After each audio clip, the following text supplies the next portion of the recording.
Halo, selamat pagi Pak Nurdin dan teman-teman. Mohon maaf sebelumnya saya izin mempresentasikannya lewat video ya, karena saya ada halangan untuk hadir. Terima kasih untuk Pak Nurdin yang sudah memberikan saya kesempatan untuk tetap mempresentasikan materi saya hari ini melalui sebuah video. Jadi, melanjutkan materi dari Eva, dalam mengeksplor suatu brand itu juga dapat dilakukan dengan cara membuat mental maps dan core brand association.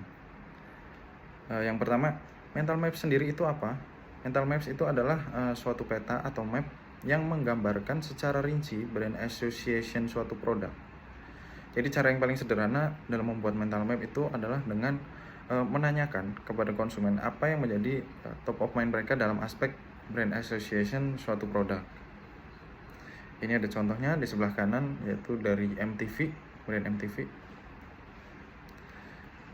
Beberapa top of mind yang dapat diambil dari brand MTV mereka itu adalah trendsetter, kemudian populer, mereka menjadi sebuah pelopor, kemudian informatif, dan dari segi musicality konten mereka itu menampilkan musicality, kemudian ada lifestyle dan lain-lain, dan sifatnya itu fun and entertaining, kemudian young, hip and cool, dan lain-lain. Next please.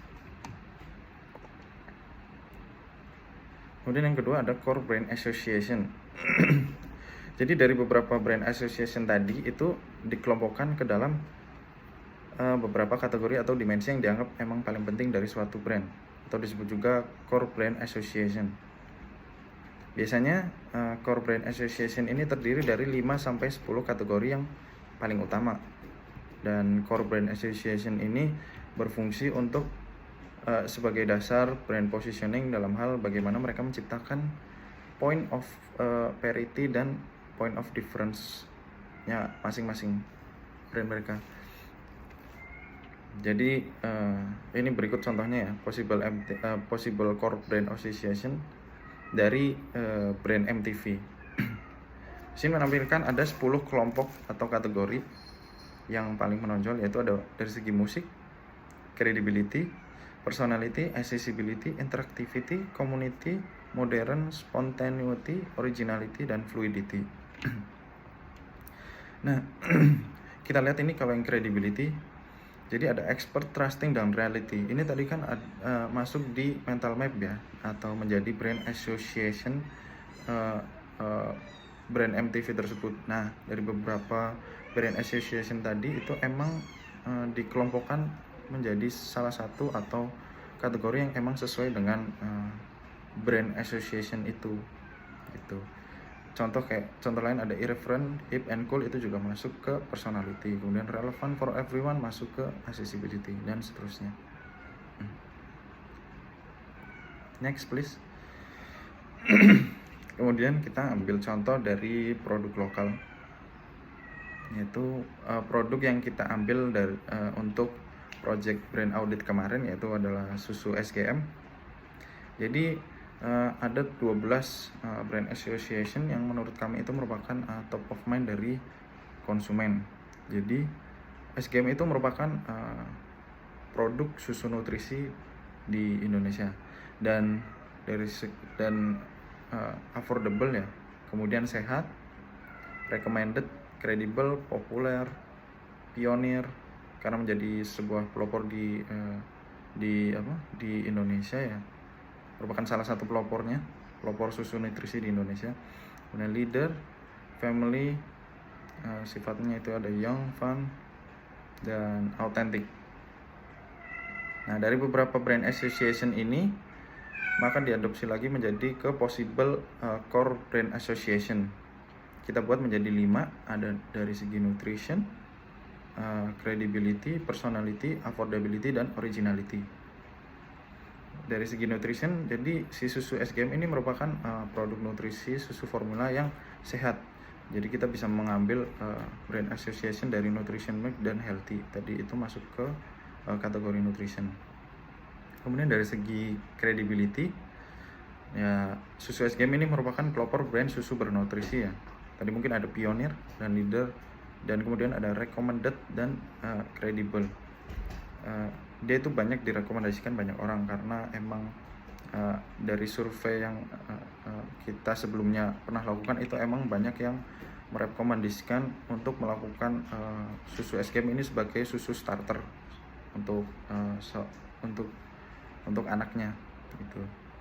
Kemudian dari segi personality, sifatnya itu ceria. Kemudian dari kampanye-kampanye yang dilakukan oleh susu SGM juga sering menampilkan hubungan antara si anak dan ibu. Jadi memperlihatkan kehangatan juga sebuah keluarga tersebut. Jadi dari segi brand association, family juga masuk ke personality. Young dan fun itu juga masuk ke personality. Kemudian dari segi affordability, harga dan ketersediaan itu cukup terjangkau ya. Bisa dilihat dari outlet-outlet terdekat kita itu hampir mereka menyediakan susu SGM, produk susu SGM. Dan dari segi harga juga mereka itu relatif murah ya. Dan yang terakhir, originality.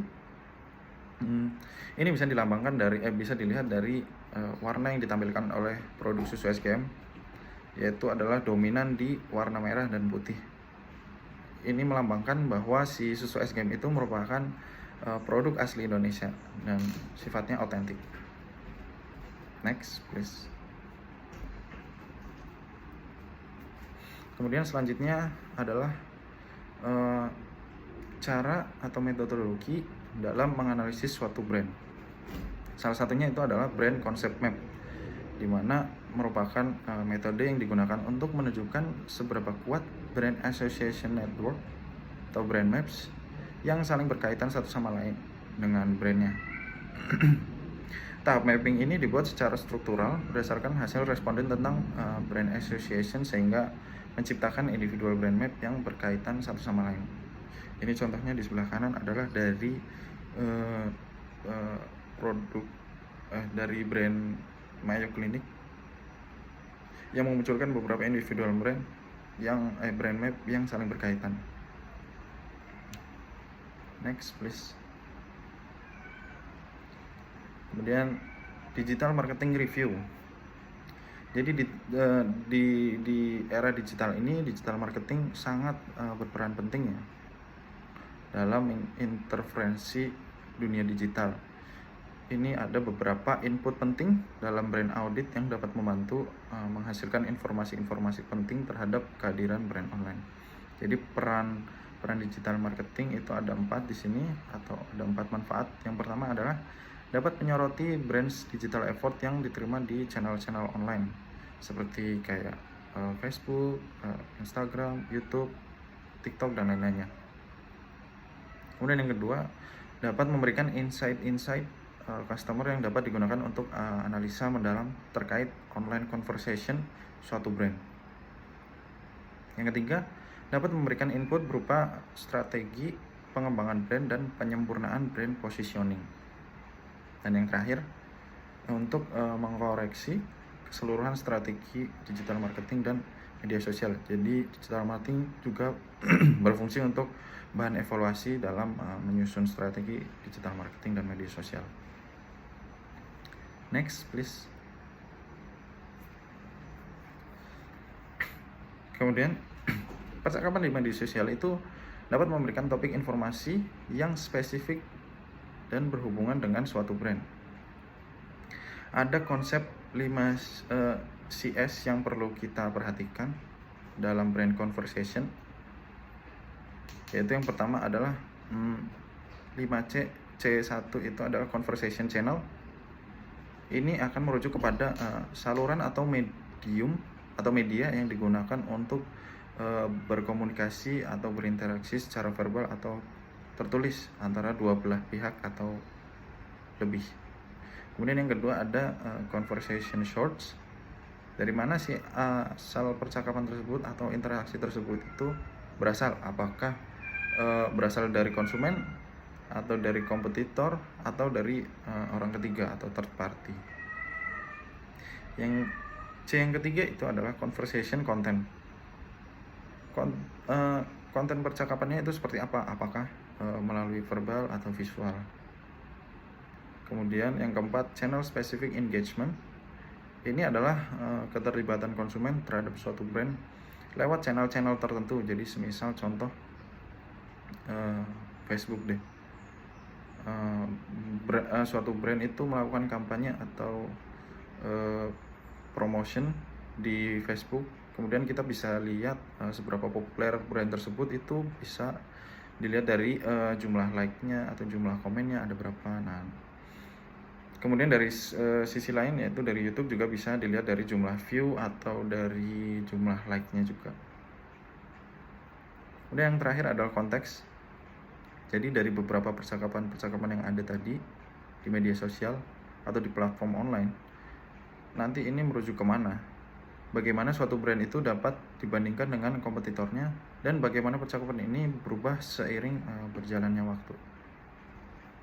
Next, please.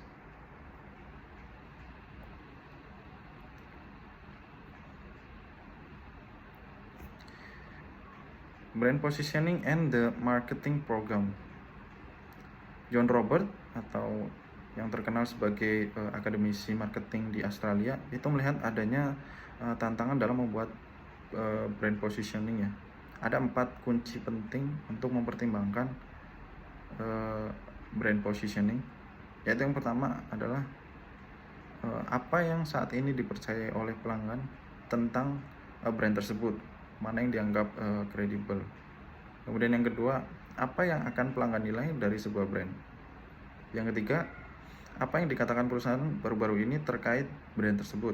Dan yang terakhir adalah kemana perusahaan akan membawa brand tersebut. Nah, dari 4 kunci penting tadi ini dapat divisualisasikan di slide selanjutnya. Next please. Nah, ini contohnya. Sesuai nomor itu ada nomor 1, 2, 3, 4. Sesuai yang tadi ya.